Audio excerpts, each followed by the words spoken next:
Hi Mark, I'm Doris Wang Yaxing. My student number is S04411031. I'm a sophomore. This week's TED Talk is Cassie Brown. Know your worth and then ask for it. No one will ever pay you what you're worth. No one will ever pay you what you're worth.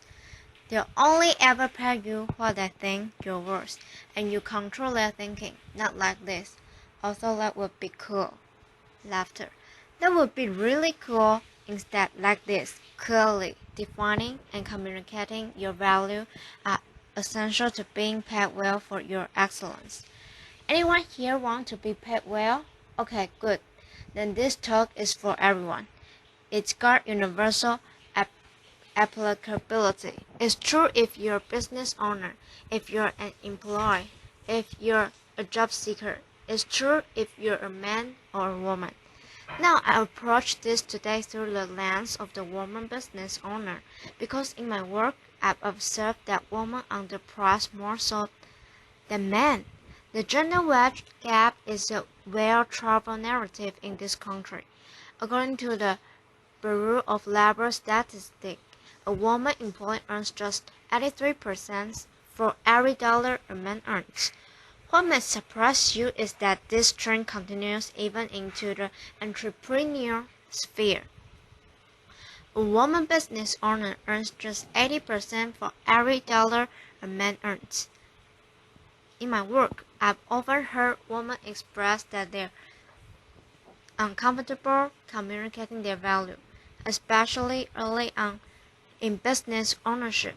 They said things like, I don't like to toot my own horn. I really let the work speak for itself. I don't like to sing my own praises. I have a very different narrative in working with male business owners, and I think this difference is costing women 20 cents on the dollar. I'd like to tell you the story of a consulting firm that helps their clients dramatically improve their profitability. The company is my company. After my first year in business, I saw the profit increase that my clients were realizing in working with me, and I realized that I need to reevaluate my pricing. I was really underpriced relative to the value I was delivering. It's hard for me to admit to you because I'm a pricing consultant. Laughter. It's what I do. I help companies price for value, but nonetheless, it's what I sell. I sat down to evaluate my pricing, evaluate my value, and I did that by asking key value questions. What are my clients' needs and how do I meet them? What is my unique skill set that makes me better qualified to serve my clients? What do I do that no one else does? What problems do I solve for clients? What value do I add? I answer these questions and define the value that my clients get from working with me, calculate their return on investment, and what I saw was that I need to double my price, double it. Now I confess to you, this terrified me.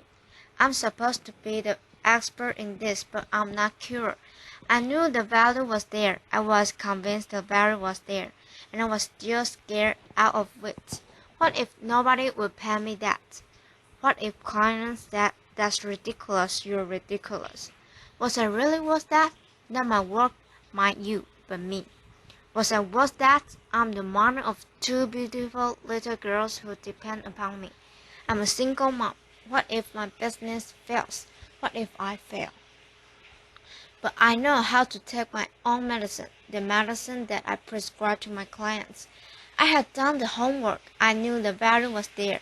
So when prospects came, I prepared the proposals with the new higher pricing and sent them out and communicate the value. How's the story end? Clients continue to hire me and refer me and recommend me. And I'm still here. And I share this story because doubts and fear are natural and normal. But they don't define our value and they shouldn't limit our earning potentials. I'd like to share another story about a woman who learned to communicate her value and found her own voice. She runs a successful web development company and employs several people. When she first started her firm and for several years thereafter, She would say, I have a little web design company. She'd actually use those words with clients. I have a little web design company. In this and in many other small ways, she was diminishing her company in the eyes of prospects and clients, and diminishing herself. It was really impacting her ability to earn what she was worth. I believe her language and her style communicated that she didn't believe she had much value to offer. In her own words, she was practically giving her service away. And so she began her journey to take responsibility for communicating value to clients and changing her message. One thing I share with her is that it's so important to find your own voice, a voice that's authentic and true to you. Don't try to channel your sister-in-law just because she's a great salesperson, or your neighbor who tells a great joke if that's not who you are. Give up this notion that it's choosing your own home. Make it about the other party. Focus on serving and adding value, and you won't feel like bragging. What do you love about what you do? What excites you about the work that you do? If you connect with that, communicating your value will come naturally. So she embraced her natural style, found her voice, and changed her message. For one thing, she stopped calling herself a little web design company. She really found a lot of strength and power in communicating her message. She's now charging 3 times as much for web design, and her business is growing. She told me about a recent meeting with a gruff and sometimes difficult client who had called a meeting questioning progress on search engine optimization. She said in the old days that would have been a really intimidating meeting for her, but her mindset was different. She said she prepared the information, sat down with the client, said isn't about me.